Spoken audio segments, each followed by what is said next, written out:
আল্লাহ রাব্বুল আলামিন কোরআনে কারীম নাযিল করেছেন, এর মাধ্যমে কত মানুষ সঠিক রাস্তা পেয়েছে। যদি আল কোরআন নাযিল না হইতো তো মানুষ ওয়াইন কানু মিন ক্বাবলু লাফি যালালিম মুবিন, 1400 বছর আগে এত পথভ্রষ্ট ছিল, এত গুমরাহ ছিল, তাহলে আজ পর্যন্ত যদি এই ইসলাম, এই কিতাব না আসতো কোরআনে কারীম, তার কি অবস্থা হইতো? মানবতার কি অবস্থা হতো? সারা পৃথিবী অন্ধকারে, পাপের অন্ধকারে ডুবে থাকতো। তো কোরআনে কারীম যেখানে নাজিল করার কথা আল্লাহ বলেছেন, সেখানেও বান্দা বলেছেন, সেখানে নবী, রসুল বা মোহাম্মদ বলেননি। আল্লাহ বলছেন সূরা কাহফের প্রথম আয়াতে, আলহামদুলিল্লাহিল্লাযী আনজালা আলা আবদিহিল কিতাবা ওয়া লাম ইয়াজআল লাহু ইওয়াজা। আনজালা আলা আবদিহিল, তার বান্দার উপর কিতাব নাজিল করেছেন। তারপরে সূরা ফুরকানের আয়াত রয়েছে, তাবারাকাল্লাযী নাযালাল ফুরকানা আলা আবদিহি, ফুরকান নাজিল করা আবদ, বান্দার উপর, বান্দা বলেছেন কোরআন নাজিলের ক্ষেত্রে। এইরকম ওহি, কোরআন কি? ওহি। হাদিস কি? ওহি। আর ওহির বিধান হচ্ছে আল্লাহর আদেশ নিষেধ। ওহির বিধানই হচ্ছে আল্লাহর আদেশ নিষেধ। ওহি নাজিল করার কথা যেখানে এসে সূরা নাজমের আয়াত নম্বর 10, সেখানে আল্লাহ, সেখানেও বান্দা বলে, সেখানে মোহাম্মদও বলেননি, সেখানে রসুল আর নবীও বলেননি। কি বলছেন? ফাওহা ইলা আবদিহি মা আওহা। আল্লাহ ওহি করেছেন, হ্যাঁ, তার বান্দার ওপর যা কিছু ওহি করার। আওহা ইলা আবদিহি। এইরকমই সূরা সাফফাতের আয়াত 172 সমস্ত নবী রসুলগণকে যে রসুল করে প্রেরণ করেছেন, যেমন কোরআন দিয়ে মানুষ হেদায়েত হয়েছে, তেমন নবী রসুলের মাধ্যমে যুগে যুগে মানুষ হেদায়েত হয়েছে, সঠিক পথ পেয়েছে। তাদের সম্পর্কে আল্লাহ বলছেন, ওয়ালাকাদ সাবাকাত কালিমাতুনা লিইবাদিনাল মুরসালিন, আমার অগ্রিম ঘোষণা হয়ে আছে আমার রসুল যারা বান্দা তাদের সম্পর্কে, লিইবাদিনা, আমার সেই বান্দাদের সম্পর্কে যারা প্রেরিত রসুল। বান্দা বলেছেন, আল্লাহ রাব্বুল ইবাদ বলেছেন, ইন্নাহুম লাহুমুল মানসুরুন, যে তাদেরকে অবশ্যই সাহায্য করা হবে, তারা অবশ্যই সাহায্য প্রাপ্ত হবে। আল্লাহ গ্যারান্টি দিয়েছেন, নিশ্চয়তা দিয়েছেন, যাদের কান্না নবী রসুল করে পাঠিয়েছে তাদেরকে অবশ্যই সাহায্য করবেন। হক বাতিলের লড়াই শেষ পরিণাম আম্বিয়া রসুলগণ এবং তাদের দলের লোকেরাই সাহায্য পেয়েছে।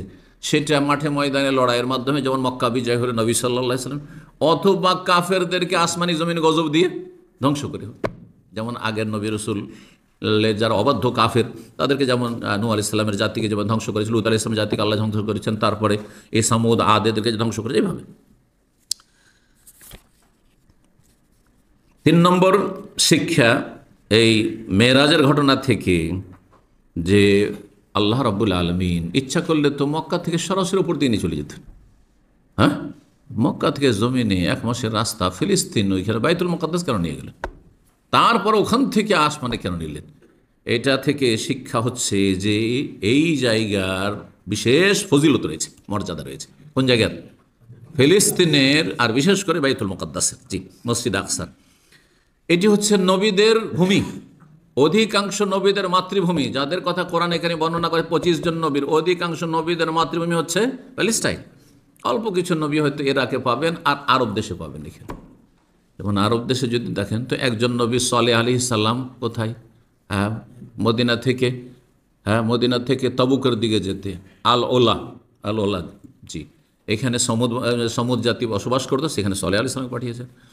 আর হুদ আলাইহিস সালাম পাঠিয়েছেন আদ সম্প্রদায়ের জন্য, সেটা হচ্ছে ওমান আর ইয়ামানের বর্ডার, ওই এলাকায়, জি, ওই দিকে এটা পাঠিয়েছেন। তো আরব জগতে আর মুহাম্মদ সাল্লাল্লাহু আলাইহি ওয়াসাল্লাম, 3 জন নবীর কথাই পাচ্ছি।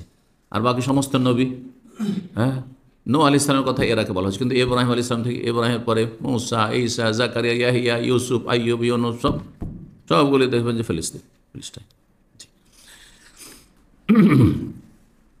নবীদের দেশ।